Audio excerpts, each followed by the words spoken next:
Have you reflected back to what you did? What the heck is he even talking about? You're having a difficult time without me, right? Nope, not at all. Without me, you're kind of homeless, right? It's hard to make a living for the day, right? He keeps on asking right, but he just needs to shut up. My name is Alana. I am 34 years old. I live with my husband, Jordan, and we both work at a company. I am physically incapable of having kids, and I had told my husband about this when he asked me out first. I was prepared for him to back out on his decision of asking me out once I told him I couldn't have kids. But we were both over 30 years old, and we were at the right age to even consider marriage. I decided that it was something I absolutely had to tell him before I hurt his feelings, though, so I told him about it. Surprisingly, however, what he replied back was gentle and warm, saying, "Even if we don't have children, I would be happy if you were by my side, Alana," is what he said, and so we began to go out. When we were going out, I realized that Jordan had a calming aura, and he was great at taking me out on dates. I would be happy if I could marry this man. That's what I would think secretly to myself. 2 years into our marriage, Jordan asked me to marry him, and I was eager to accept his proposal immediately. But I knew I had to make sure about something again before we got married. Thank you. I want to marry you too. But, you know... Were you just going to talk about not being able to have kids? Yeah. I told you before, didn't I? As long as you're by my side, I'll be happy, Alana. Having kids aren't what's important right now, so don't worry. Let's just grow old happily together. Thank you. Well then, I can't wait to have a married life with you, Jordan. I was at the height of my happiness. Then he came over to greet my parents, and after we went to my husband's parents' house to greet his parents in preparation for our marriage and wedding.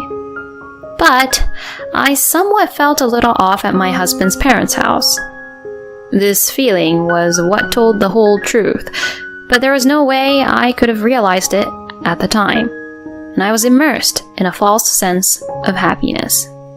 My in-laws seemed like very nice people, but I think they were somewhat nervous about something.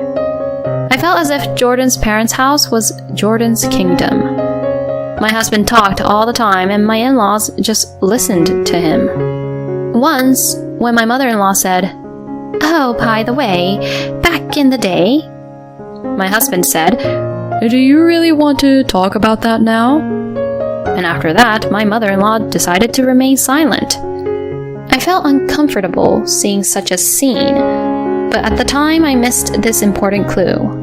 And like that, I forgot that I even felt uncomfortable and quickly signed the marriage certificate. Then, little by little, my husband's true nature came out. "One of my subordinates at work just had a baby." Oh wow! Congratulations to your subordinate. Everyone in the company is going to send a congratulatory gift. But what do you think would be a nice gift? Well, maybe baby clothes? What? I thought diapers would be a good gift option. Oh, that's also a good idea. Diaper cakes are also popular. Is that so? At first, it started out with a casual conversation like this. However, 2 weeks later, every month or so, Jordan would come back with the same topic to me every single time. It always starts with, "One of my subordinates at work just had a baby." If it is true, then it should definitely be celebrated for sure. But is it possible for a child to be born so soon one after the other in the same company in the same department? To be honest though, I cannot make a judgment on that point. Because I am my own boss and I work from home. So I have no colleagues, no bosses, or subordinates. 6 months into our marriage, my husband has told me dozens of times about his subordinates having a baby. I was indeed curious. So one day I asked my husband a question. Hey, are there really that many people giving births to babies in your company? Why? Do you remember how many times your subordinates' kids were born in the past 6 months? No, I don't remember. Probably 12 times. You talk about this same topic once every 2 weeks. Why are you even counting them? No, I wasn't counting. I was just remembering because you say the same thing every 2 weeks like it's a routine or something. Oh, really? Hey, are there really that many people giving births to baby in your company? And do you really have 12 subordinates who all work under you? In the first place, do you have that many subordinates who you have to look after? My husband looked as if he didn't know what to say as I asked these questions. And you always ask me what would be a nice baby gift every time, right? So I've come up with all kinds of ideas for that, yet you deny all of them. So what exactly is it that you want to do here? No, that wasn't what I meant. I see. I'll try to be more careful. Then my husband stopped talking about his subordinates giving birth to babies. But now he starts to complain about my housework. Alana, you're home all the time, right? Yes, I am. Don't you think you're becoming lazy with your cooking? What? Which part? Well, I feel like the taste is just kind of bland in general. You mean it's lightly seasoned?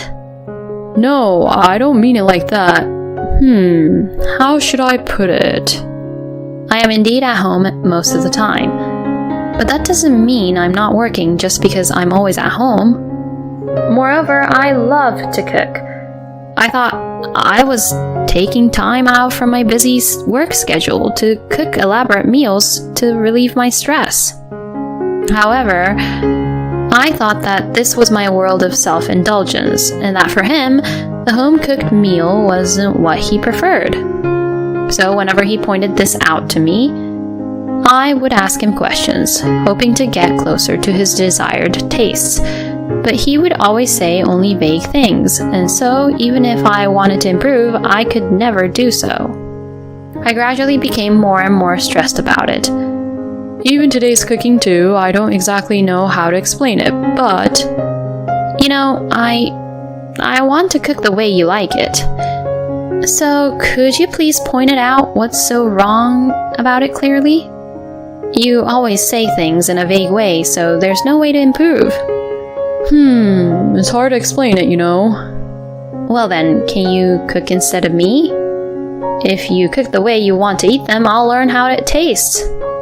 Then my husband became grumpy and moody. What the? Why? Why do I have to cook instead? I work, don't I? I mean, you want to eat good, yummy meals, right? That's why I said if you cook some meals once, I'll learn how they taste like. I'm not asking you to cook every time, though, you know? I mean, you should realize since I've been pointing it out to you many times. So that's what I'm saying. I don't get what you want me to fix because you're so vague about it. Oh, that's enough. I don't want to talk to you right now. What the? What is up with him? And how rude can he be? But from that day on, my husband stopped complaining about the meals I make, but there was no conversation while we ate. Jordan would simply eat his meal in silence and return to his room.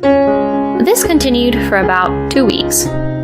After some time, my husband began to speak to me again. Hey, are you cleaning around the house properly? Excuse me?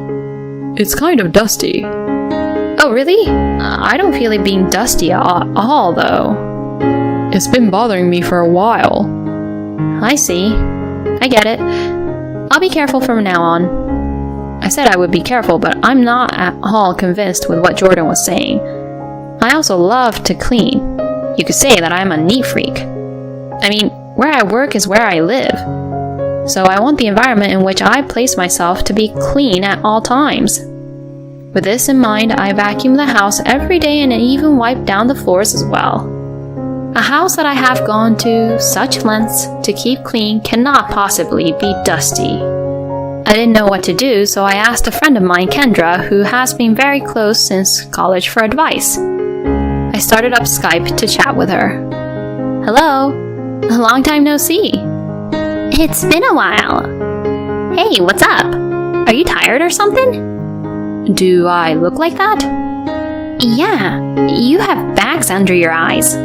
What? Are you busy at work or something? No, work is going well. Oh, so is your husband causing you some troubles or something? Yeah, I guess something like that. So I told my friend everything that had been going on with my husband. Then my friend gave a straightforward reply. He's morally harassing you, isn't he? Your husband's trying to make you feel guilty and morally harass you. Oh, really? Yes, I think that's what it is. My subordinate is having a baby. Crap, too. He's been doing that for 6 months, right? I mean, how can a baby be born in such a short period of time? The company he works for isn't that big to begin with, right? So I don't think he has that many subordinates. I think it's really terrible of him to go around saying my subordinate is having a baby knowing that you can't have a baby. I think that he's completely lying. He's having fun hunting you down and making you guilty like that. I see. And the way he was commenting about your meals is just so typical. I mean, he can't even point out the right thing to begin with, can he? Because what you cook is so delicious. Seriously, it's like something that's served in restaurants. So I can't believe he's even complaining about it. He just wanted to embarrass you and make himself feel superior, didn't he? Yeah, you're right. And then you pointed him out to ask what he wants you to exactly fix. But he couldn't say anything in the end, so now he's trying to mess you up even more by saying how you clean the house is dirty, right? He must be crazy. Your place is super clean. I mean, whenever I go over, I feel like I have to change my socks whenever I go into your rooms. How could he even say that it's dusty? And after hearing Kendra saying all these, this reminded me of something. I remember I met my in-laws for the first time when I greeted them before our wedding, and both of them were kind of nervous. Yeah, I knew it. Maybe he's even violent towards his own parents. I think it's better to do something about it as soon as possible, Alana. Yeah, you're right. I felt like all my doubts have been answered by talking to my friend. Ever since we got married, I have been uncomfortable with my husband's words and actions. When my husband came home today, he would start with a rude comment such as, "It smells like mold around here." Hey, do you know what moral harassment is? My husband reacted sensitively to these words. Huh? Are you trying to say that I am morally harassing you? He stared at me with a terrible expression on his face. So, I guess, with that kind of reaction, you know what it means, huh? Then my husband knocked all the food on the table to the floor. You've got to be kidding me, you know. Since I was being too nice to you, you take advantage of me like this, huh? What? I don't remember you being nice to me since we got married. Huh? What do you mean by that? I mean it as it is. You've just been looking down on me since we got married to satisfy your own sense of superiority, haven't you? My husband widens his eyes in anger. What, are you going to threaten me by dropping all the food from the table like that? I will never give in. Then my husband revealed his true nature. Oh, wow. Well, I've had enough of this. I thought if it was you, you'd obey what I tell you. Huh? Then my husband shoves the divorce papers in front of me. You don't want me to divorce you, do you? You're always at home saying you're doing work, but it's the same thing as what an unemployed person would do. Well, he's not fully wrong. I am always at home. You should reflect back to your own actions. I'll follow these papers, so just sign them. And I'll remarry you if you do the right thing. At least I'm not going to get punched in the face from him for the time being. I filled out the divorce papers as I was told, and I saw that Jordan had already signed his parts. Well then, why don't you get out of my house? I am of the owner of this house, you know. My husband was looking down at me the whole time, but I solemnly obeyed him and left the house, taking only the computer I needed for work and my personal belongings that fit in my suitcase. Then, a few days later, Jordan texted me saying that he had filed the papers. I didn't really feel it, but finally I was free from my scumbag ex-husband. In the end, I wasn't quite sure what my ex-husband wanted from me until the very end. My ex-husband who just only morally harassed me. Simply put, he was just a rude, terrible man who wasn't fit to be my husband. I don't even know how he can go on and on with all the insults and complaints he had for me. At any rate, finally, I'm free from that man. From now on, I will enjoy my life. 2 years after my divorce, my ex-husband had become a distant memory and my life was going pretty well. However, when I received a call from my ex-husband for the first time in 2 years, all these painful memories of the past came back to me. What did he want with me after all this time? From the very beginning, he was very overbearing. Have you reflected back to what you did? What the heck is he even talking about? You're having a difficult time without me, right? Nope, not at all. Without me, you're kind of homeless, right? It's hard to make a living for the day, right? He keeps on asking right, but he just needs to shut up. No, I'm comfortable the way it is now. Because you, who had harassed me, is completely out of my sight. Oh, don't act so tough. I said I'd forgive you, so just shut up and obey me. No, you don't have to forgive me at all, okay? I've already built a new house and I'm living a full life. Huh? Where did you get that kind of money? What? Did you take some of the money from me? I couldn't help but just laugh at this statement.